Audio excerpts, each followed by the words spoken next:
성도가 가진 생명은 하나님과의 사귐이라고 사도 요한이 선포합니다. 생명은 코로 호흡하는 거 아닙니다. 코로 호흡하면서 살아 있으나 죽은 사람들이 많습니다. 우리가 가진 생명은 하나님과의 화목, 하나님과의 화해, 하나님과의 거룩한 사귐이라고 그랬습니다. 그러니까 생명이 있다는 사람은 하나님과 잘 사귀어 살아가는 사람입니다. 지난 한 주간 하나님과의 사귐에 실패하지 않고 늘 하나님과의 사귐 속에 잘 살아가셨을 줄로 믿습니다. 계속해서 하나님과의 사귐에 지치지 아니하는 성도가 되시기를 간절히 주님의 이름으로 소망합니다. 하나님과의 사귐에는 기쁨이 있다고 그랬어요. 우리가 그걸 잘 압니다. 사귐 속에는 기쁨이 있어요. 데이트 해보셨어요? 데이트할 때 기뻐요. 그렇죠? 그 사귐에는 기쁨이 있습니다. 데이트에는 이해할 수 없는 설레임이 있고요. 데이트 약속이 잡히면 일단 잡히는 순간부터 마음이 설레기 시작하고 약속 시간을 기다리고 데이트하는 사람 설레는 마음으로 만나려고 달려갑니다. 근데 요즘에 최근에 이슈가 되는 아주 재미있는 용어가 하나 있어요. 그 용어가 데이트 폭력이라는 겁니다. 데이트와 폭력은 어울리지 않습니다. 데이트는 만나서 서로 교제하고 서로 기뻐하는 그런 사귐이에요. 폭력은 뭐죠? 그 사귐을 깨트려요. 폭력은 사람으로 기쁘게 하기보다 아프게 합니다. 힘겹게 하고요. 그래서 그 모든 기쁨을 다 깨트려 버립니다. 그러니까 데이트는 기쁜 건데 폭력은 기쁨을 깨트려요. 데이트와 폭력이 지금 만나서 한 용어를 만들었습니다. 데이트 폭력. 가정 폭력은 아시죠? 가정과 폭력도 어울리지 않는 말인데 이미 가정 폭력은 오래된 사회 문제이기 때문에 가정 폭력은 상식적으로 우리가 다들 이해하고 있습니다. 가정 폭력이 무엇을 의미합니까? 그건 가정이라는 그 원초적이고 가장 근본적인 관계가 그 사귐이 깨어졌다는 증거입니다. 지금 이 시대의 사회, 특히 이 나라 이 땅의 가정들이 상처 입고 깨져가고 있는 단면의 모습이 가정 폭력으로 나타나는 거예요. 그런데 이 가정이 이루어지기 전에 가장 원초적인 사귐, 교제가 먼저 있습니다. 가정이 이루어지려면 데이트가 있어야 돼요. 물론 우리 중에 있으신지 모르겠습니다. 예전에는 뭐 이렇게 얼굴 가리고 서로 생명부지의 사람이 딱 만나가지고 그때 결혼할 때 처음 딱 얼굴 보고 결혼한 사람도 있었다고 하더라고요. 있습니까? 우리 중에는 없습니까? 그래요. 다행입니다. 근데 요즘 젊은이들에게는 그런 거 통하지 않습니다. 뭐가 먼저 있지요? 데이트가 먼저 있어요. 그러니까 가정이라는 관계가 이루어지기 전에 사전에 전조의 관계로서 데이트라는 관계가 있습니다. 근데 가정이 폭력으로 이 모양 저 모양의 많은 어려움으로 인해서 가정이 무너져가고 있는데 더 심각한 건 가정이 이루어지기 이전의 원초적인 관계부터 깨지고 있어요. 데이트 중에 폭력이 있다고. 폭력은 기쁨을 깨트리고 관계를 깨트리는 모든 모습의 상징이라면 데이트 폭력이 뭐죠? 이미 데이트할 때부터 그 사귐이, 그 교제가, 그 관계가 깨져 있다는 말입니다. 왜 만날까요? 맞으면서 여자만 오해하지 마십시오. 여자들만 맞는 게 아닙니다. 데이트할 때 남자들도 맞아요. 남자들도. 요즘에는 주먹이 센 자매님들이 많아가지고 남자들도 함부로 쉽게 데이트하기 어려운 그런 세상이 되어 나와 봅니다. 그래요. 관계가 깨져 있습니다. 아주 파괴적인 괴물적인 인간관계에 마치 상징처럼 데이트 폭력이라는 말이 시대를 울리고 있습니다. 아주 기형적인 관계가, 괴물적인 관계가 이 시대를 덮고 있어요. 그 중에 하나가 그 관계가 완전히 깨져 있다는 증거 중에 하나가 성폭력이고 그리고 동성 간의 연애입니다. 그런데 이 성폭력과 동성 간의 연애, 이 사회적인 문제가 관계가 완전히 무너지고 괴물적인 관계가 되었다는 그 모습을 상징처럼 보여주는 이 문제가 한꺼번에 녹여 있는 사건이 하나 있었습니다. 고등학생입니다. 그러니까 미성년자예요. 고등학생 A 양이 아니라 고등학생 A 군입니다. 고등학생 A 군이 성폭행을 당했습니다. 이 성폭행은 떡볶이와 순대에서 시작됐습니다. A 군이 가출을 했어요. 그러니까 이 사건에는 온갖 관계의 파괴가 아주 집약적으로 녹아 있습니다. 가출을 했다.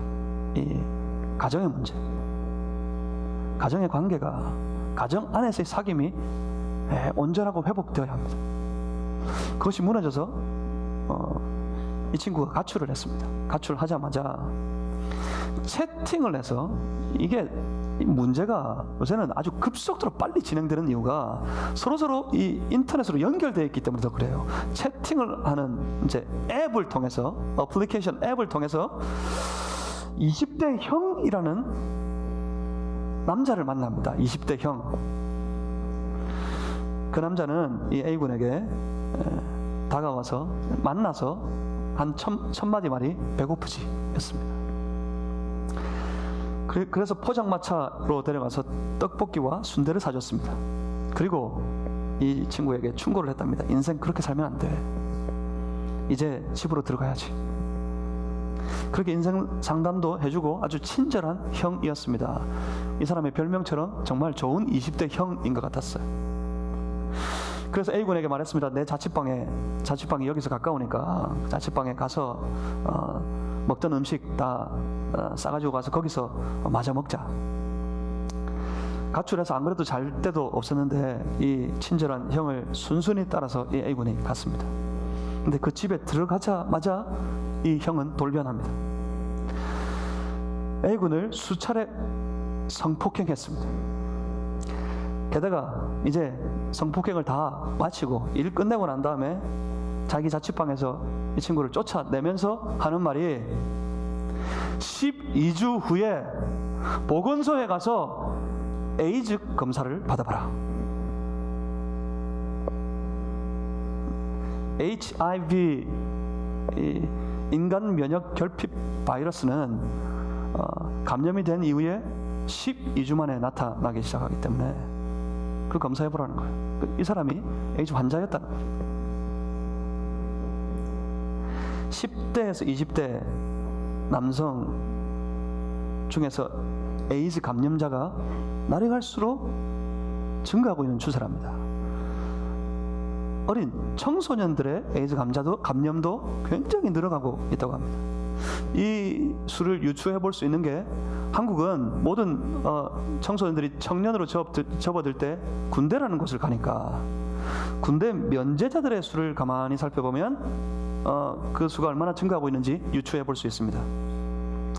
병무청에 따르면 이런 이유로, 에이즈에 감염됐다는 이유로 군 복무 면제를 받은 사람이 2013년에 88명, 2014년에 113명, 2015년에 125명. 이 가운데 19살 되자마자 신체 검사를 받고 군 면제를 받은 사람의 숫자는 2013년에는 29명, 2014년에 35명, 2015년에 35명이었다고 합니다. 관계가 깨지고 기형적인 관계, 괴물적인 관계를 이 시대가 만들어가고 있어요.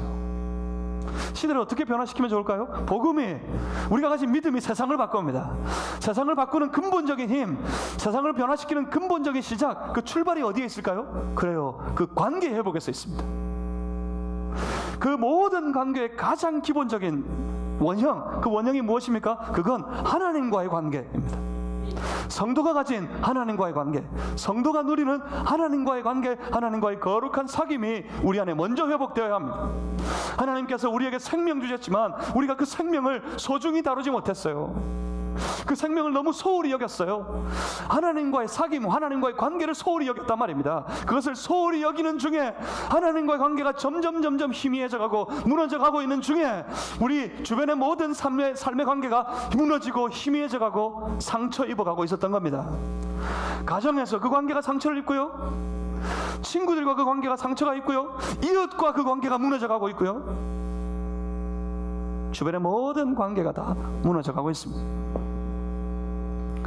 세상을 변화시키는 그런 믿음의 삶, 신앙의 삶을 살기를 원합니다. 우리 성도들이 그러기 위해서 먼저 돌아보고 점검해야 됩니다. 하나님과의 사귐이 우리 안에 온전한지. 하나님과의 사귐이 온전하면 우리 안에 기쁨이 넘칩니다.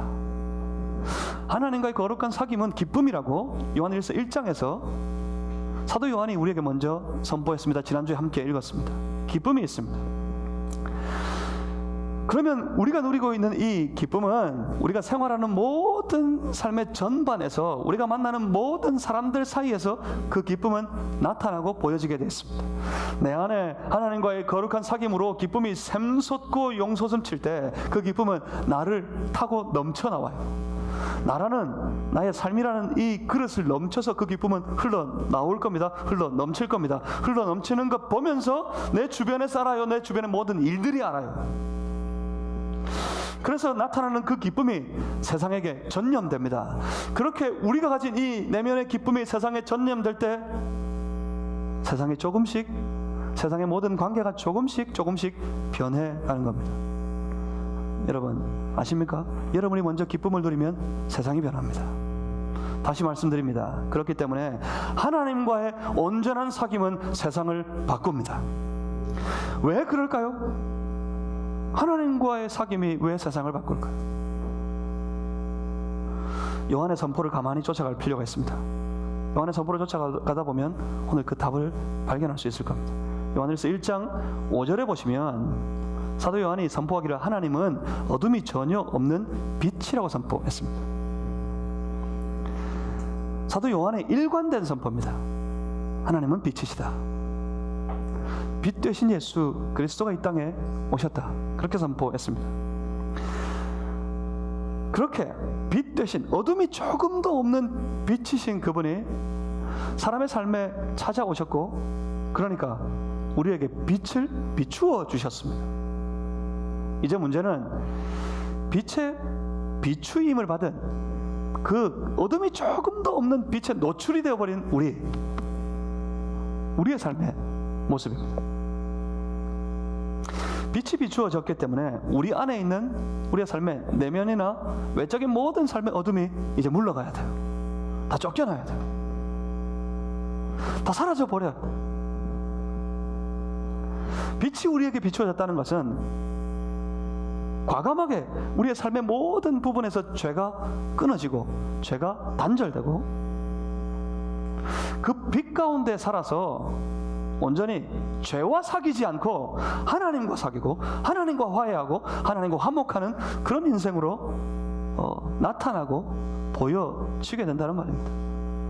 사도 요한이 그래서 이렇게 도전합니다. 본문 1절에서 시작하기를 나의 자녀들아 내가 이것을 너희에게 쓰는 것은, 이 편지를 쓰는 이유는 너희로 죄를 범하지 않게 하려 함이라.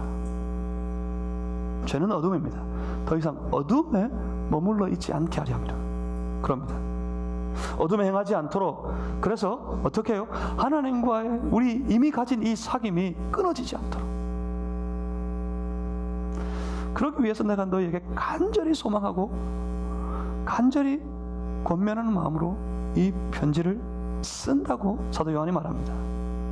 누구에게 썼죠? 이미 한 세대의 사도들이 다 가고 이제 하나씩 다 순교하고 그렇게 주님의 품으로 다 돌아가고 있을 때, 먼저 믿은 많은 신앙의 선배들이 이제 이 땅에서 생을 다하고 하나님의 부르심을 받아서 저 천국으로 가고 있을 때, 그 다음의 세대들이 점점 신앙이 무뎌져 가고 하나님과의 거룩한 사귐이 점점 희미해져 가고 그들 가운데 복음이, 말씀이 점점 희미하고 희석되어져 가고, 그렇게 신앙이 나약해지고 신앙이 빠져가고, 그러다가 어느새 조금씩 그들이 믿음을 떠나기 시작하면서, 심지어 이제는 저 거짓 가르침, 거짓 속삭임에 마음이 다 빼앗겨버리고 넘어져서 교회를 떠나고 하나님을 떠나버리는 그런 사람들이 생기는 것 보면서 사도 요한이 안타까워서 외칩니다. 하나님과 이 거룩한 사귐에서 떨어져 나가지 아니하고 빛 가운데 가도록 너희가 죄를 범하지 않도록 내가 간절히 소원하는 마음으로 이 편지를 쓴다. 사도 요한의 외침입니다. 죄에 빠지지 않도록, 죄를 범하지 않게 하려고. 그리고 1절에 이어서 계속해서 이렇게 말씀합니다. 만일 누가 죄를 범하여도 하나님 앞에서 우리에게 대언자가 있으니 곧 의로우신 예수 그리스도시라. 이 말씀은 면죄부가 아닙니다. 면죄부가.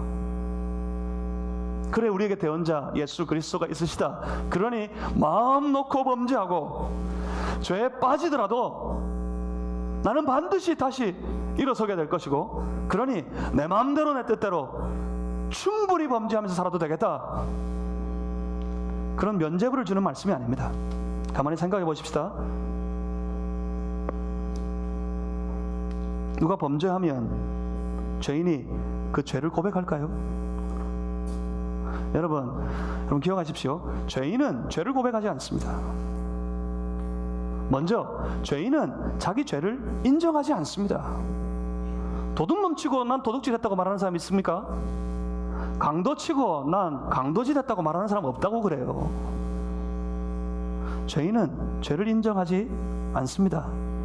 그렇기 때문에 삶의 변화가 어려운 겁니다. 그런데 어떻습니까? 우리의 대언자라고 말씀하는 하나님과 우리 사이에 계신 예수 그리스도, 그 예수님을 만난 사람들 어떻습니까? 예수님을 만나신 여러분은 어떠셨습니까? 예수님을 만난 사람들은 그 안에 예수 그리스도께서 선포하신 그 말씀이 그의 삶에 역사하기 시작하는 사람들입니다. 말씀이 있어요. 말씀이 우리 안에 들어와서 내 안에서 말씀이 역사하기 시작합니다. 그 말씀은 뭡니까? 제가 자주 말씀드리지만 말씀은 뭐죠? 말씀은 창문이 아닙니다. 제가 여기서 보면 저 유아실이 다 보입니다. 유아실에서 지금 열심히 아기가 시를 했는지 기저귀를 갔는지 그러고 있는 것 같습니다. 제가 유아실이 다 보입니다. 저렇게. 저기서는 안 들리나 봅니다. 내가 이렇게 말해도 안 들려요? 다 보입니다. 창문이 아닙니다. 저렇게 다 보이는 말씀은 언제나 거울입니다.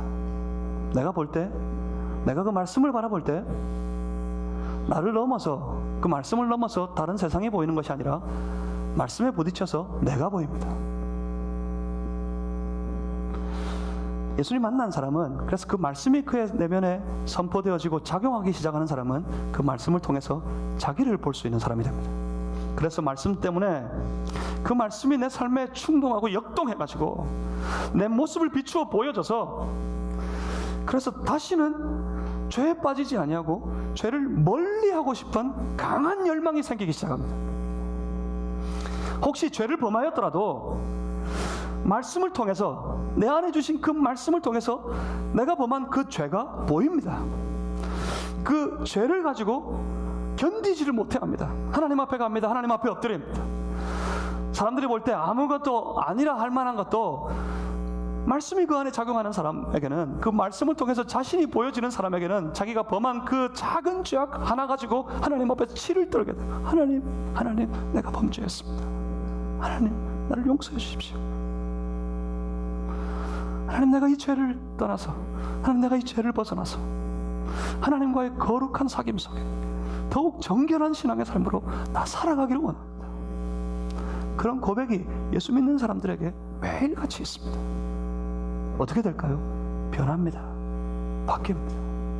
어떻게 될까요? 내가 회개하고 하나님 나를 용서해 주십시오 고백한 내 모든 죄악의 일들이 하나님과 우리 사이에 계신 대언자가 되신 예수 그리스도를 통해서 하늘에 상달됩니다. 하나님이 용서하기를 기뻐하시는 하나님, 우리를 살리기 위해 독생자 예수 그리스도 아낌없이 내어주신 그 하나님께서 이미 다 용서하기를 준비하신 하나님께서 그 우리 모든 회개의 부르짖음을 외침을 듣고 기꺼이 용서하십니다. 그렇게 하나님 앞에서 우리가 정결해지는 겁니다.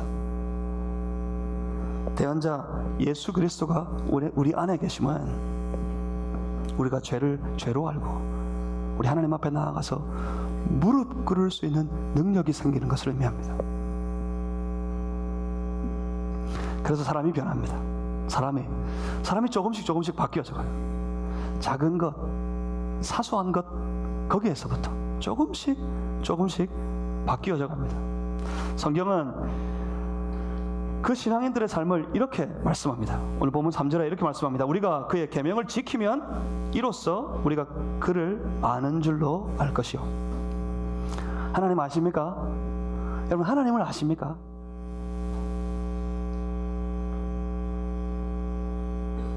하나님 앞에 뻥 아닙니까? 나 하나님 압니다. 안다. 이게 뭡니까? 안다. 안다는 것이 지난주에도 함께 나누었지만 아는 것은 사귐을 의미합니다. 하나님과 사귀는 것. 하나님과 온전한 사귐이 있을 때 하나님 안다 할 수 있어요. 내 가족을 내가 정말 잘 알기 위해서, 내 지체들을 정말 잘 알려면 그와 사귀는 관계여야 합니다. 그렇습니다. 하나님과 사귐을 의미합니다. 아는 것은 주와 사귀는 자. 그런 사람, 그 사람들이 하나님을 아는 사람들인데 주와 사귀는 사람이 어떤 사람이라고 오늘 본문이 말합니까? 지금 3절에 말하기를 주와 사귀는 자는 주의 계명 곧 말씀을 따르는 것을 의미한다고 말씀합니다. 기억하십시오. 신앙은 반드시 말씀이 내게 주시는 그 말씀이 내 생활 속에 이루어지는 삶, 이것이 신앙의 생활, 신앙의 삶입니다. 여러분, 신앙은 관념이 아니라고 제가 목 놓아 외칩니다. 신앙은 관념이 아닙니다. 신앙은 생각이 아닙니다. 신앙은 한 주에 한 번 교회 다니는 거 아닙니다. 신앙은 마음이 답답할 때마다 기도원 찾아가는 거, 이게 신앙이 아닙니다. 기도원 가서 열심히 기도할 수 있겠죠. 하지만 그렇게 살아가는 것이 신앙이 아니란 말입니다. 그렇다고 신앙은 신기한 능력이 아닙니다.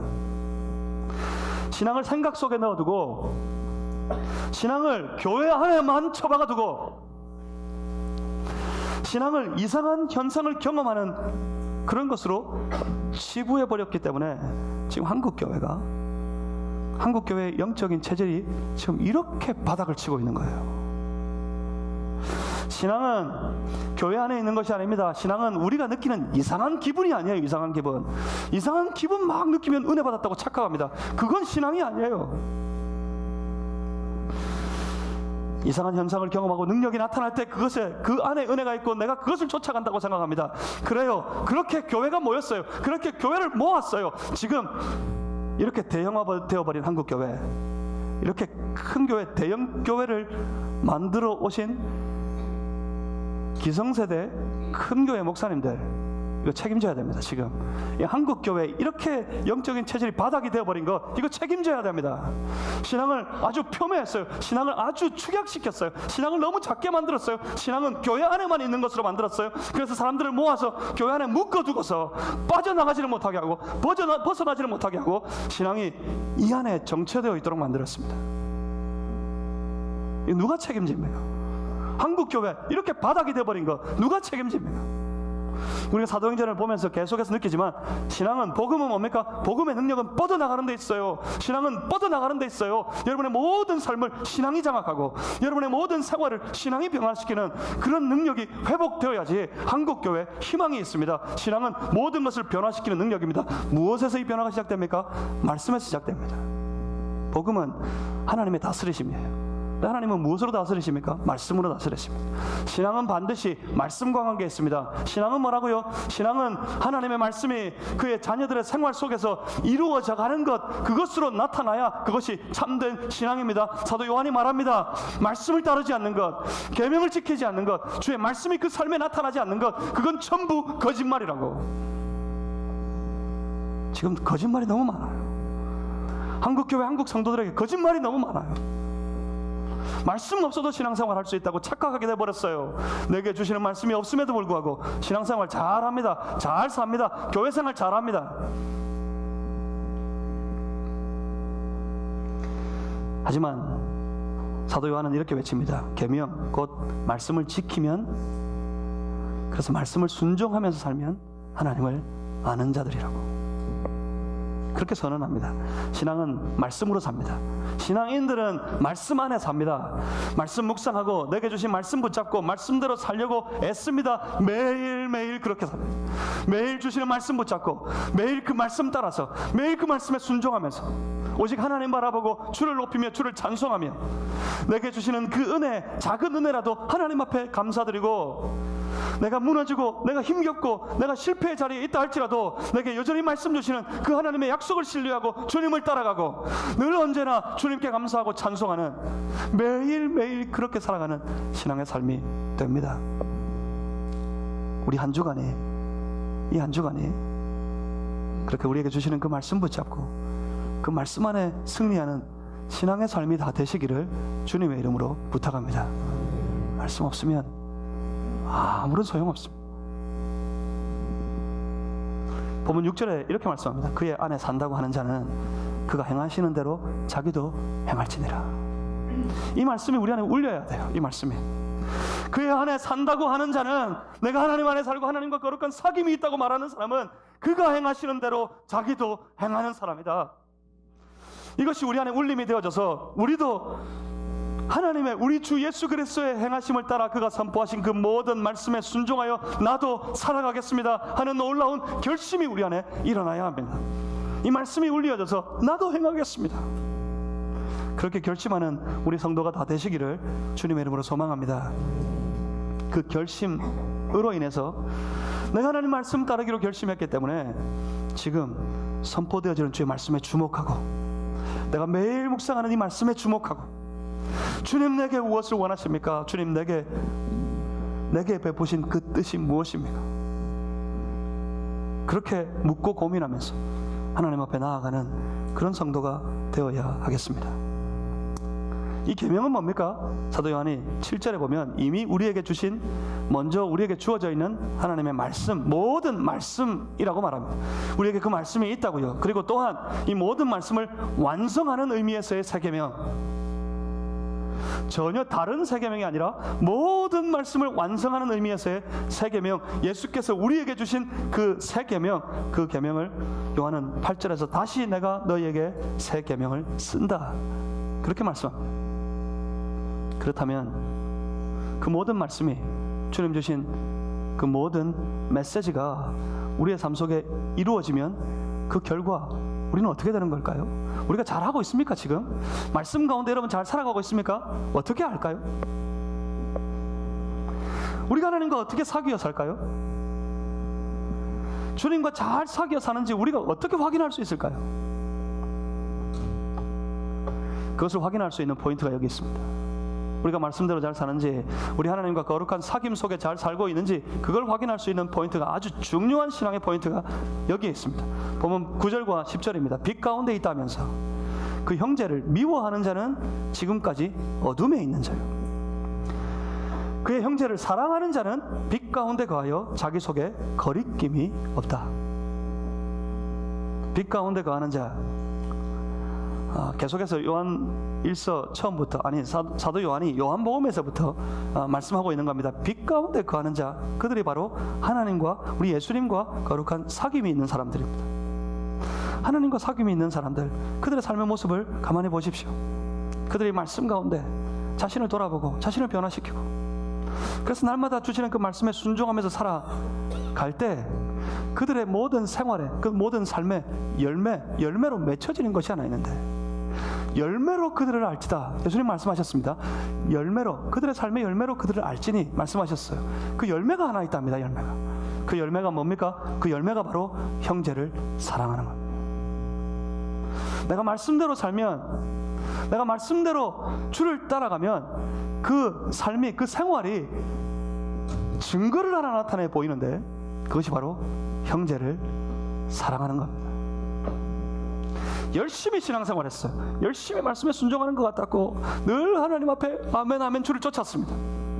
그런데 돌아봤더니 그들의 그 삶의 열매가 형제를 미워하고 자매를 미워하고 형제와 자매의 모든 관계를, 사귐을 다 파괴하고 깨트리고, 가정이 점점 무너져가고, 내 친구와의 관계가 점점 무너져가고, 지체들 간의 관계가 점점 깨트려져가고 있다면, 그래, 그 모든 신앙의 열심은 거짓말이었단 말입니다. 주를 따르는, 주의 말씀에 순종하는 삶이 아니었다는 말입니다. 근데 반대로 주의 말씀에 연약하고 보잘것없고 영 힘이 모자라지만 그래도 순간순간 내게 주시는 그 말씀 붙잡고 말씀에 순종하면서 살아가려고 애쓰다가 돌아봤더니 우리의 모든 삶의 열매가 내 형제를, 내 자매를, 내 가족들을, 내 친구들을, 내 이웃들을 사랑함으로 나타나고 있어요. 주를 알지 못하는 내 이웃들이, 내 친구들이 불쌍합니다. 그들을 사랑하는데 그들이 불쌍합니다. 견디지 못하겠어요. 그래서 그들에게 전합니다. 당신도 나처럼 예수 믿고 구원받았으면 좋겠습니다. 당신도 나처럼 알았으면 좋겠습니다. 오직 예수님만이 그리스도이심을. 그래서 견디지 못해 복음을 나눕니다. 왜요? 사랑하기 때문에. 내게 주어진 일을 사랑하기 때문에 최선을 다하고, 내가 만나는 사람들을 사랑하기 때문에 그 관계에 최선을 다하고, 내 가족들을 사랑하기 때문에 내 가정의 모든 관계에 최선을 다하고, 내 지체들을 사랑하기 때문에 주의 몸된 교회와 내 지체를 섬김에 최선을 다하고, 그것에 지치지 않냐고 끝까지 형제를, 자매를 사랑함으로 살아가고 있습니다. 주를 따르는 사람, 신앙의 사람들은요 그렇습니다.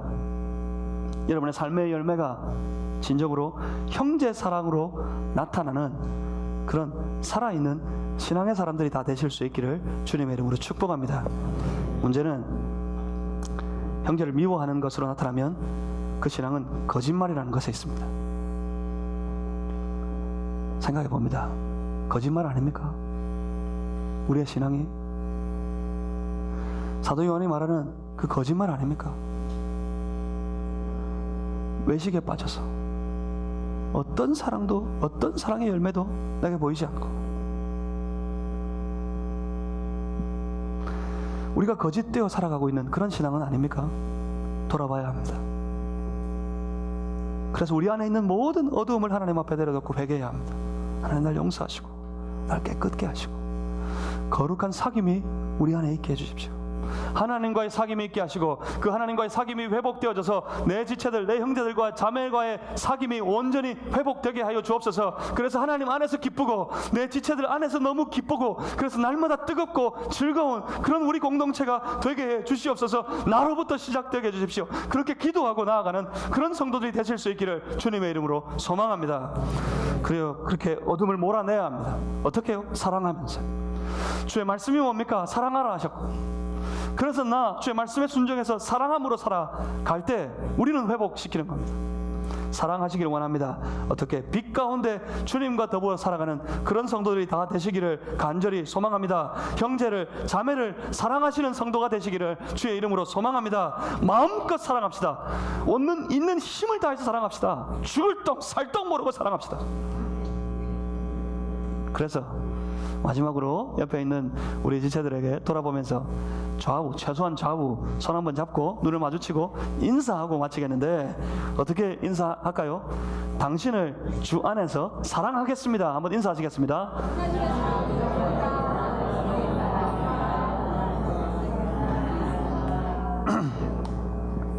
말로만 하지 말고, 우리가 정말 우리의 모든 삶을 다해서 진정으로 서로 사랑하는 그런 지체들, 그런 교회 되기를 바랍니다. 그 교회가 능력이 있고요, 그 성도들이 세상을 바꿉니다. 세상을 변화시킵니다. 우리 교회가 최소한 우리가 세워져 있는 이 땅, 이 성탄 땅을 변화시키는 그런 교회 되기를 이 종은 하나님 앞에서 간절히 소망합니다. 지역마다 교회를 세우신 이유가 그 지역을, 그 세상을 복음으로 바꾸라고 주셨을 겁니다.